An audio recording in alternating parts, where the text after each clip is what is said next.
mashemasi, watawa wa kike na wa kiume, viongozi wa halmashauri ya walei na vyama vya kitume vyote na waamini kwa ujumla. Tumsifu Yesu Kristo. Leo ni siku ya pekee na ni nzuri kweli, na inapendeza kwa kanisa kuona sura nzima ya kanisa jinsi ilivyo. Kwa namna ya pekee ninawapongeza sana mapadri kwa utume mzuri na uliotukuka ambao unaendelea kufanyika katika parokia na vituo mbalimbali vya katika jimbo letu. Hongereni sana.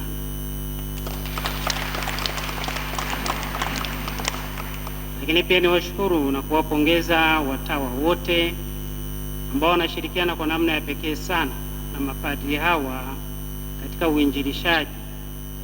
Tunatambua mchango wenu, pia tunatambua nguvu yenu kubwa ya kusapoti utume wa kanisa. Na nafurahi kuona kuwa leo tumefika pia watawa wengi katika tukio hili la pekee la kijimbo. Hongereni sana. Nanyi waamini, sio tu kwa sababu mnapokea huduma kutoka kwa mapadri, lakini pia kwa sababu pia mnavutwa na mnaendelea na ninyi kwa nafasi yenu kuinjilisha. Endeleeni kupokea ushauri ulio mzuri kutoka kwa mababa hawa na watawa hawa, ili maisha yetu ya kiroho yazidi kukua siku hata siku, na tuendelee kuwa wamoja, tukisafiri pamoja na tukishirikiana pamoja. Asanteni sana, nanyi pia Mungu awabariki.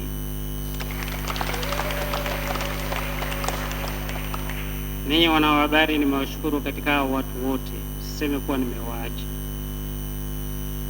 Na jambo moja ambalo nataka niliseme, ambalo tumeliona hapa wote kwa pamoja, kwa siku ya kubariki mafuta kwa mwaka ni moja. Leo ndio tunabariki mafuta. Sasa mapadri, mnisikilize vizuri, na waamini pia mnisikilize hapa. Mafuta matakatifu haya ya aina tatu yanabarikiwa siku moja anapokuwepo askofu na mapadri wake wote. Ndio maana mmeona mafuta mengine yale yanayotakatifuzwa hata mapadri wakazunguka hapa. Sasa katika nyakati zetu hizi tuna teolojia nyingi zinazoendelea. Watu wanakuja na mafuta yao, wanaomba yabarikiwe, padri unayabariki bila kuuliza kuwa anaenda kufanyia nini, na wanaenda kupakana huko. Wapo. Kwa hiyo kwa namna moja au nyingine, padri unasaidia kwa waamini hawa kuendelea kukufuru sakramenti za kanisa. Niwaombe mapadri kwa kiapo ambacho mmeweka na kutambua thamani ya haya mafuta matakatifu, kuwa hata wewe utaruhusiwa tu kuyabariki kwa dharura, nitawaambia, lakini uruhusiwi kubariki ovyo zaidi ya siku hii ya leo. Kwa hiyo niwaombe kuangalie sana, wapo wengi hawa, au wengine wanakuja sakristia, wanajenga urafiki na watu wa sakristia, wanapewa mafuta kule sakristia na wanaenda kuyatumia kwa kadri jinsi wanavyotaka wao. Narudia hilo neno, wanapakana huko. Anaona mtu ana mgonjwa, yeye anaenda anampaka. Si sahihi na si fundisho la kanisa. Kwa hiyo niombe mapadri muwe wasimamizi wakubwa, unakabidhiwa dhamana hiyo ya pekee. Kwanza mafuta unapaswa kuyatunza wewe, na ni vizuri unapokuwa katika safari, unaenda vigangoni, unaenda kwenye jumuiya mbalimbali, utembee na mafuta. Zamani mapadri wetu walikuwa wanatembea na mafuta, sisi siku hizi tumesahau hivi. Tembea na mafuta. Ile ikitokea umesahau kabisa na umebanwa, sasa ndio hii nafasi ambayo unaruhusiwa kutumia mafuta yoyote ya mmea. Inaweza kuwa alizeti, inaweza kuwa karanga, ukayabariki, na ukimaliza kuyabariki pale pale unayatumia, na ukimaliza unayachoma moto wewe mwenyewe bila kumkabidhi mtu mwingine. Kanisa linatufundisha hivi na linabidi tuende hivi. tukiwa sisi serious mapadri, tutapunguza hizi kufuru za sakramenti mbalimbali ambazo zinaendelea sasa hivi. Kila mmoja anajichukulia mamlaka na kufanya anachotaka. Si kweli, kanisa letu haliko hivyo. Niwaombe na kuwasisitiza sana wote tuliokuwepo hapa kuthamini, kuyaenzi na kuyatumia mafuta kwa kadri jinsi ambavyo kanisa linaelekeza na kufundisha, na hata sisi mapadri hivyo hivyo, na najua tumefundishwa vizuri na tunaelewa namna ya kuyatumia. Niwashukuru sana, nawatakieni sherehe njema ya amani na baraka, na sisi wengine wote tusio mapadri tuzidi kusali na kuwaombea mapadri. Kuna sala huwa ipo ya kuwaombea mapadri. Tujitahidi jamani kuitafuta hiyo sala na tuwaombee mapadri wetu, ili utakatifu ukaendelea zaidi na zaidi. Tumsifu Yesu Kristo. Mhashamu Baba Askofu Wilbrod Kibozi, wapendwa madekano kwa namna pekee dhika, watawa, wapendwa mapadri wote, watawa wote, viongozi wote, familia yote ya Mungu Kristo.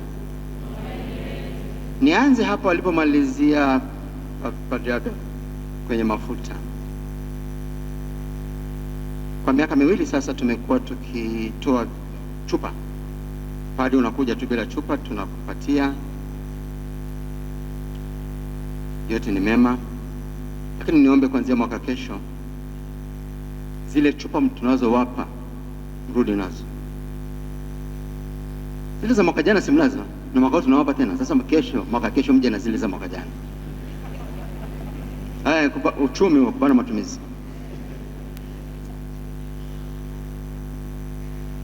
La pili, hilo alilozungumza Baba Kibozi nilipanga kulizungumza na sitaacha kulisema pamoja na kwamba nilisema. Moja, tunapokuja kutoa kipaimara watu tunatumia pamba, tunachovya yale mafuta, tunawapaka watoto au batizo. Hivi vile vipamba vile vidogo mnapeleka wapi mapadri? Naomba mwe mnachoma wenyewe, msiwaachie watoto wakachezee. Naomba sana, ni mafuta matakatifu, please. Please. Na hilo la mafuta nizungumzie upande wa pili. Kuna baadhi ya waumini wetu tunakwenda kusali kwa makanisa mengine, na kule mnapewa mnapewa mafuta ya karanga, mnakuja mnadai mafuta matakatifu. Matakatifu wapi? Mafuta matakatifu wapi, nawauliza? Na unajisifu kabisa, mimi na mafuta matakatifu wapi? Ameleleza vizuri, mafuta matakatifu yanapatikana hapa, tena siku ya leo. Hata aliyosema kwamba mapadri anaweza kubariki ni case very rare. Very rare. Nadhani hilo tumeelewana.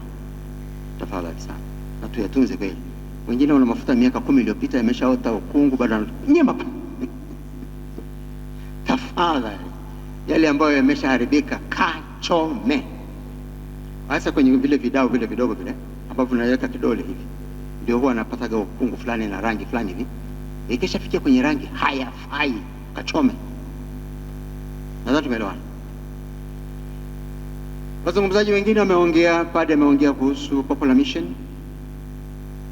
Jamani, tunahitaji nyie wote ambao mahubiri ya mapadri hayawatoshi, mnakimbilia kwa nani? Sio amekuja kuhubiri huko, sasa mmeambiwa pa kwenda. Nataka kufunga, nataka kusali zaidi, nenda nala, ndio kwenyewe.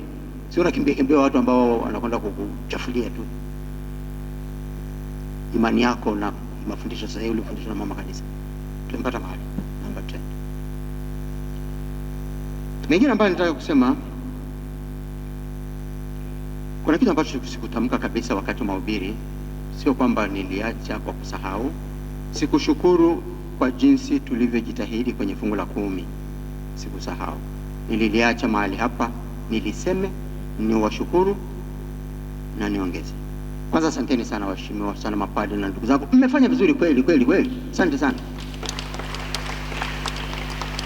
na naamini mwaka huu tutafikisha bilioni ngapi mapadre? Tulikubaliana mwaka huu tunapata bilioni ngapi? Mbona mwongei? Si tulisema 3 jamani? Waumini. Nadhani mwaka huu ni bilioni 3 bwana, turudi nyuma. Na parokia nyingi tuvuke 100 milioni ya kuleta jimboni. Inawezekana naamini. Sasa kuna upepo fulani hivi kameanza kupita baadhi ya parokia za hapa mjini. Upepo fulani.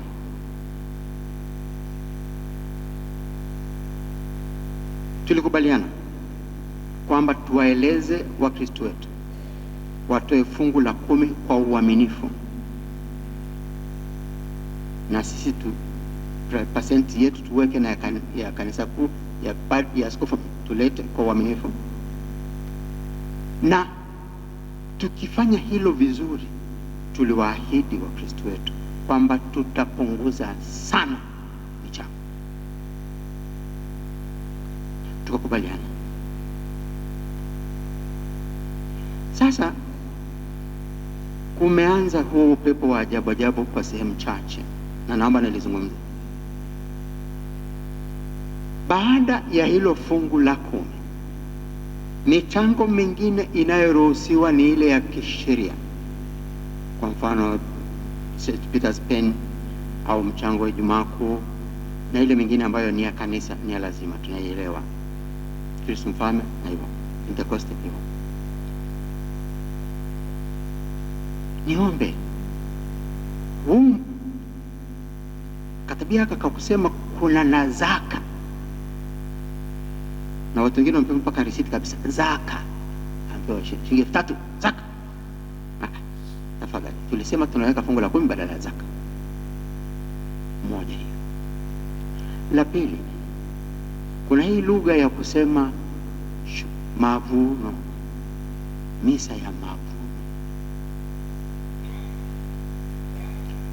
Dar es Salaam kule hawana fungu la 10, wao wana mavuno. Sisi hapa tuna fungu la 10, hatuna mavuno. Ni ndani ya fungu la 10 ndio unaweka kila kitu. Iwe wewe ni mkulima, utatupa huko fungu la 10. Uko mfugaji, una mbuzi 10, mmoja wa kwetu. Una ng'ombe 20, wawili ni wa kwetu. Una kuku 30, 3 ni wa kwetu. Hivyo unafanya kazi, wewe unapata mshahara 200,000, shilingi 20,000 za kwetu, 100,000, 10,000 ya kwetu. Ndivyo tunavyokwenda. Hiyo ndio fungu la 10. Na naomba tuendelee kutoka uaminifu. Tukifanya hivyo, hakuna sababu ya kuleta tena michango vya ajabu. Kama mchango ukiwepo, mmekubaliana katika parokia kwamba jamani, tunahitaji kujenga nyumba ya pati kama hapa Tafiti, tunafanyeje? Mnakubaliana na paroko wenu kwamba jamani, wakati wa misa tutoe sadaka ya pili kwa ajili ya jengo la pati. Sawa, sina shida nayo. Lakini usianze kupangia watu kila jumuiya kwamba mmeshatoa fungu la 10, sasa tunarudi raundi ya pili, tunaanza tena misa za shukrani, za mavuno, sio shukrani, za mavuno. Ikiwa jumuiya fulani, nisikilize vizuri, wameamua kukuita wewe padre ukasali misa ya kumshukuru Mungu pamoja nao mwisho wa mwaka au lini, hiyo inakubalika. Hatuna shida na hilo. Narudia, ikiwa waamini wanakualika wewe padre, njoo kwetu tufanye misa ya kumshukuru Mungu, sisi wanajumuiya hapa, hiyo inaruhusiwa ya kumshukuru Mungu. Na kwa chochote kumbuka asilimia ya baba askofu. Lakini kusema kwamba unarudia tena, umeshapata fungu la 10, unatangaza tena mpango wa kuzunguka vigango vyote. Najua parokia za kijijini huwa mnafanya kwa njia ya misa, inaelewa, msichanganye. Kama paroko anasema nakuja kwa ajili ya fungu la 10 kijijini kule, inaeleweka. Naomba tutofautishe vitu hivi.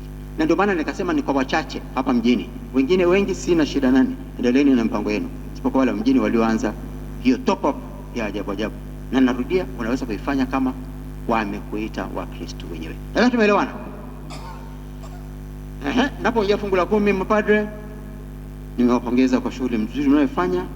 baadhi yenu mnajiongeza kwa project vidogo vidogo, asante sana. Nafurahi sana napokuja nakuta una bustani pale, unakula mboga zako mwenyewe, una vikuku pale, unakula kitu fresh, vimbuzi safi. Naomba muendelee na hilo. Lakini kama wewe kweli una maji pale alafu unanunua mboga, wewe bwana wewe, kwanza unafanya wewe basi, si vijana wanafanya, wewe unakwenda kuhubiri, unakwenda kutumikia nyumba za watu. Kwa vitu vile havipingani. Usiete uvivu ukasema mimi ni mahubiri bana, sina muda wa kufuga kuku. Wewe unafuga wewe, watafuga vijana pale. Kwa hiyo fanya hiyo kazi, jiongezee kipato cha ziada kwa njia hiyo. Tusitafutie vijisababu vya kuwa wavivu. Please, naomba sana. Haya, tumalize sasa. Tumetangaziwa mapadre kwamba tutapata, wale mnafanya kazi jimboni tutapata nia za misa, lakini naomba nitoe angalisho. Sio kwamba automatically kwa sababu unafanya jimboni unachukua hizo nia. Ni kama unazihitaji. Kama unazipata mahali pengine, huna sababu ya kuchukua. Na kama katika parokia yako wanaomba misa za kutosha, huna sababu ya kuchukua. Lakini kama unazihitaji, njoo sana. Kabisa kabisa. Ni kazi yetu kuhakikisha mume wako unaendelea kwa support kwa njia hiyo ya nia za misa. Na naomba msome kwa nia hiyo, kwa nia za askofu. Matangazo mawili ya mwisho. Dekania ya hapa mjini Paulo Msalaba imekuwa kubwa sana, kubwa tu, na wakiwa wengi mno wanapotezana huko, wengine hawajibiki tena vizuri. Kwa hiyo tumeigawa mara mbili. Tumeigawa vipi? Tumeanza kwa kufikiria upande ule wa Miyuji. Miyuji kuna parokia ya Miyuji Baba Mosha pale.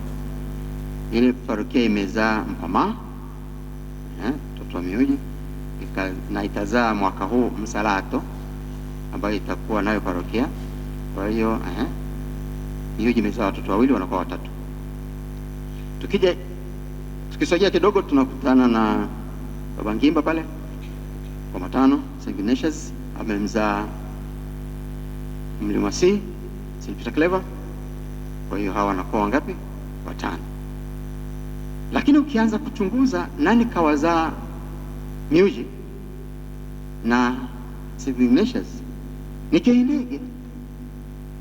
Kwa hiyo hao sasa, huyu mama Keindege pamoja na watoto wake na vijukuu vyake wote wanafanya Dekania moja kuanzia leo.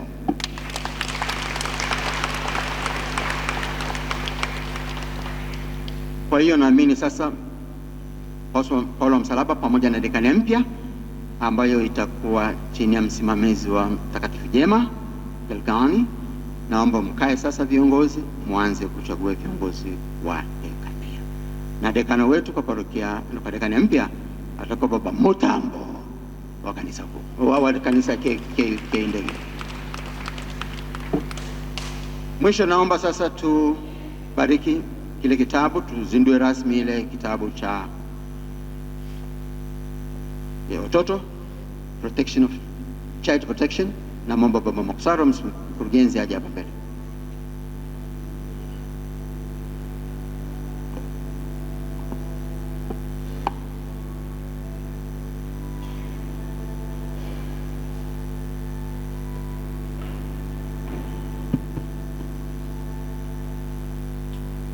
Mashamba Baskofu mkuu, Mashamba Baskofu msaidizi, vikao watawa, madekano, maparoko, mashemasi, mapadri wote, masista, mabrother, waamini wote, tumsifu Yesu Kristo.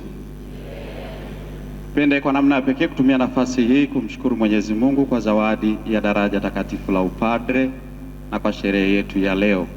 Asanteni kwa kutuunga mkono na kuja kusali. La pili, ni mshukuru Mwenyezi Mungu pia kwa Mashamba Baskofu mkuu kuona hitaji la kuwa na sera ya ulinzi na miongozo ya watoto au ya mtoto jimbo letu kuu Katoliki la Dodoma. Nimshukuru kwa kutuchagua wakurugenzi watatu Dodoma, Singida na Kondoa, ambao tulikaa kuandaa rasimu ya sera hii. Kwa kweli Baba Askofu, nikiri haikuwa kazi rahisi sana, mchaka ulikuwepo. Basi mahali tulipopata pa kuanzia, tulianza na ile sera ya ulinzi na miongozo ya mtoto ya TC. Tukaichakata, tukapata rasimu ile tukaipeleka kwa baba, kaikagua, akatupa go ahead. Tukafanya vikao vya ndani pole, tukaunda sera ya Metropolitan ya Dodoma, tukaileta tena kwa baba, akaiangalia, akatoa go ahead. Basi nishukuru sana kwa ushirikiano tuliopata kwa askofu wa Kondoa na askofu wa Singida na baba askofu mkuu mwenyewe. Sasa kitabu hicho cha sera ya ulinzi na miongozo ya mtoto kimekamilika na kiko hapa. Kwa kifupi kabisa, kinachota maelekezo yake kwa Yesu mwenyewe katika Injili ya Mathayo sura ya 19 aya ya 14.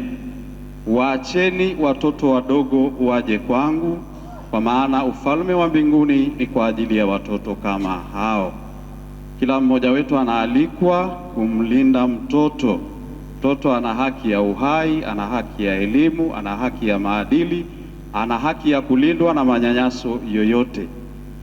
Kwa kushirikiana pia na kamati aliyoiunda baba askofu mkuu kwa jimbo letu, kamati ya ulinzi, tumeweza kukamilisha mambo haya yote, na kitabu hiki kina mambo mengi yaliyojiri humu ndani, sera hii ambayo itahitaji sasa utekelezaji na semina za hapa na pale kadiri ya maelekezo ya baba askofu mkuu. Kwa heshima kubwa baba, kazi uliyoitupa tumeikamilisha na ndio hii hapa. Nikuombe sasa ufunue kaboksi haka na kuzindua sera hiyo. Karibu sana baba askofu mkuu.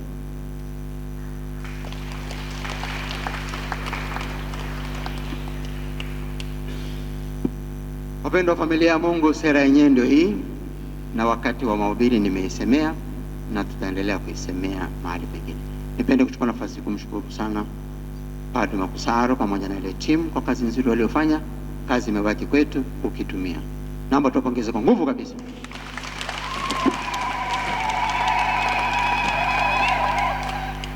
Basi ni washukuru pia wanakwaya, meimba vizuri sana. Asanteni jamani, tuwapongeze.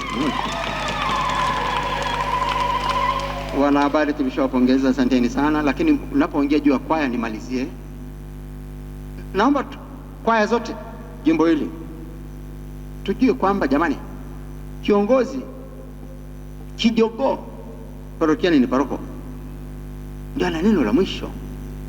Sasa kuna kwaya nyingine wanataka kuwa juu ya paroko, wanampangia paroko cha kufanya. Haikubaliki. Akikufuta amekufuta, wala usije kwangu kwa apili. Ndio, fuata masharti. Hivyo taratibu kawaida kabisa. Tumeelewana jamani? Na hilo nalisema pia kwa viongozi wapya waliochaguliwa. Mwaka jana mahali fulani alichaguliwa kiongozi mmoja, akawa anampangia paroko wapi kwa kwenda. Paroko anapanga zamu, mtakwenda kijango hicho, anamwambia hapana, huko uende, unakwenda hapa.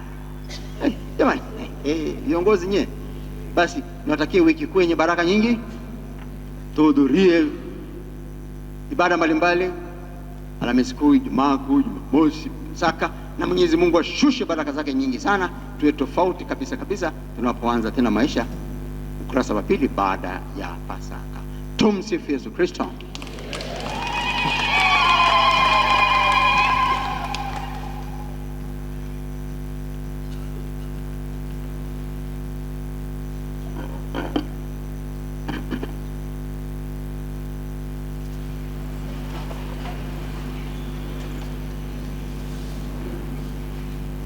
Bwana awe nanyi.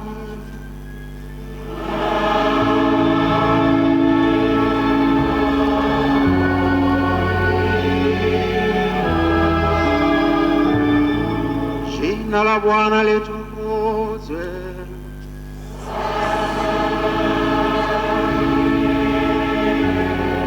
Msaada wetu katika jina la Bwana.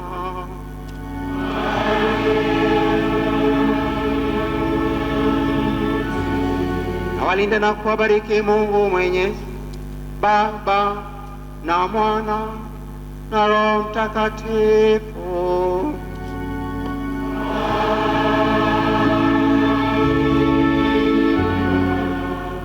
Kauna unapege, naomba tumpongeze sana baba askofu msaidizi Wilbur Kibozi Yeye alishafanya misa ya mafuta kule Kondoa, lakini amependa aje kuwa pamoja nasi. Inapendeza eh? Tumpongeze baba sana.